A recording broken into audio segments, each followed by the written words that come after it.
Our gospel reading for today comes to us from the 14th chapter of St. Matthew.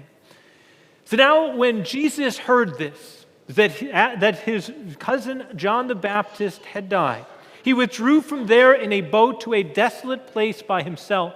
But when the crowds heard it, they followed him on foot from the towns.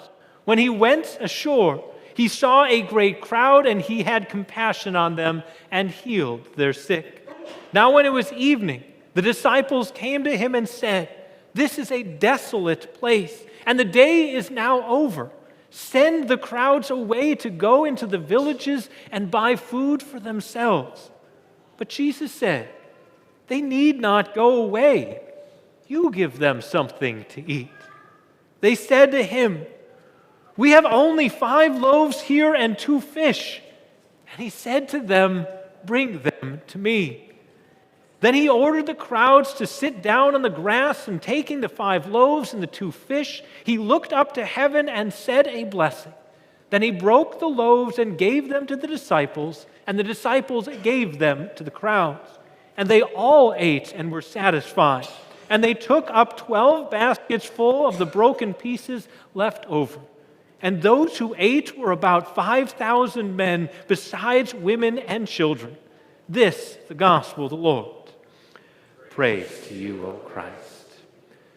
So I want you to think for a second, within your span of life, have you ever heard a sermon on the feeding of the 5,000 before? I have a feeling that you've probably not just heard a sermon on the feeding of the 5,000. We read this text every single year. That you've probably heard many sermons about this very text, right? So, if you've heard that sermon many times before, I want to ask a question. That why is this very miracle so important? That why does this matter so much? Now, if you've heard the sermon before, you should be able to answer, right? Is that why is this so important? Why does this matter so much that this very miracle is the only one of all of the things that of all of the miracles that Jesus performed, that it shows up in all of the Gospels? Is that what makes such a difference on this text? I mean, just look at it for just a moment. From an outsider's perspective, Jesus had to simply be exhausted as he entered into the midst of this. That simply cruising in on fumes, not only did he live that life of a busy ministry schedule of crowds day after day after day without a break, but Jesus found himself there having to deal with the wearisome nature of continuing to train and lead those disciples that did not continue to get it. Not only was that very schedule that he held just simply grueling and one that just wore him down, but he found himself now in the midst of personal tragedy and trauma. His very own cousin, the forerunner who led his way before him, John the Baptist, had now been beheaded by King Herod. Not only did he now lose this very important person in his life, but now he knows what kind of things happen to those that now stand up and proclaim God's truth. That it says that Jesus sought to get away to a desolate place to be alone by himself. Have you ever had those days? Just tired and worn out and weary, just simply done with people. Just needing just a few moments all by yourselves away from it all, just you and a close 5,000 plus people, right? It just sounds like a spa-like relaxing experience. See, as Jesus now seeks to get away and be away, what happens? This crowd that he is relentlessly pouring himself into and pouring himself out for now still come and seek him and search for him. That he steps off the boat to once again found yet another crowd there. So what does it matter? What does it matter that he fed them? I mean, is this just kind of the end of the day magic trick that just drew in more crowds the next day? Was this just kind of maybe that very example of Jesus' kindness? That love your neighbor, share. I think that very message has been preached and proclaimed to preschoolers throughout the world from time immemorial. How many of us as adults are still struggling with that message of share? I don't think that Jesus is just showing us how to be kind. That is this just Jesus being polite? I don't want to eat in front of others, is that I should probably share with everyone. Then what does it matter? See, as I stop and think about this text, I stop and think about something that's just struck out to me from many years ago. It was a lesson that I learned from this great Swedish rock group. I know that maybe some of you out there are just like, wow, pastors just like expand. Maybe some of you music files are just like, I wouldn't think pastor to be much of an ABBA fan. And you are correct, I am not. No, is this from another group, one that you've probably never heard of. But these are the lyrics of the song that just couldn't help but stick out to me as I thought on this text this week. It's called The Story of My Life. The story of my life. Well, let's just say that it's a fork and a knife. There's one thing on my mind, one thing all the time, gotta fill my mouth. They got no favorite meal, got no favorite meal. Every meal is clean if it fills me up for real. My belly's big, and that's just the start. My appetite's my heart. This solid bridge leads me on to the nearest bridge. Now, I know what you're probably thinking. What in the world is Pastor listening to? That's beside the point. See, this song might sing an awful lot about food, and I am one who likes an awful lot about food. You might as well. But this song is not about food. So what does it say in the midst there? And then there's a whole bunch that I didn't quote, and you definitely don't want me to sing out loud, at least. Is that my appetite's my heart. That how many things do we find ourselves craving, yearning for, searching and seeking, wanting of? That it's not just food. Sure enough, some plate of cookies or some donuts can be set out at work or out there on the island at home, and we say for a moment, is that I don't need that. But then the third time that we pass by them is that, well, I'll just have one. Then an hour goes by and we've had 5 or 6. And we see the very problems of appetite. But the fact is that this is not just simply a matter of food. That how many things do we crave, do we yearn for? How many appetites are calling out for us to be satisfied? How many things do we look for in the midst of this life? Not only what are you seeking, but why are you seeking it?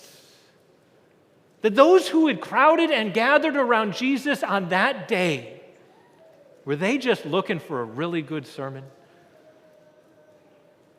Or were they seeking Jesus for so many other reasons? So many other alternatives? Were they seeking so much else?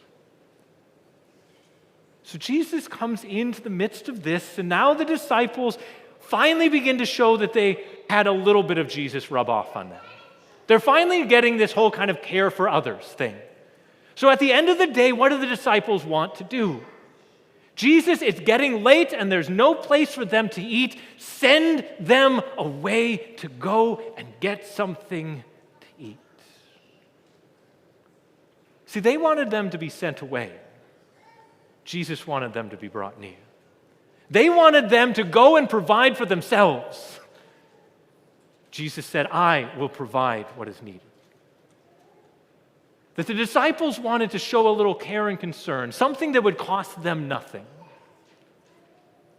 That Jesus doesn't just show care, he shows compassion, something that costs him everything. That Jesus in the midst of this is one who says, not go and buy, but come and eat.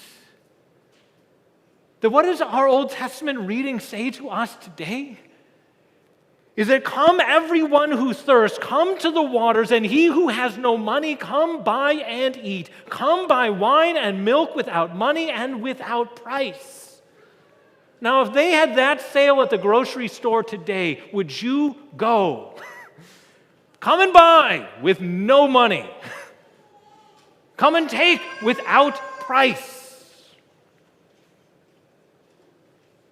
If we would go running after such physical things, that would we come seeking and searching something so much more? But what does Isaiah continue to say?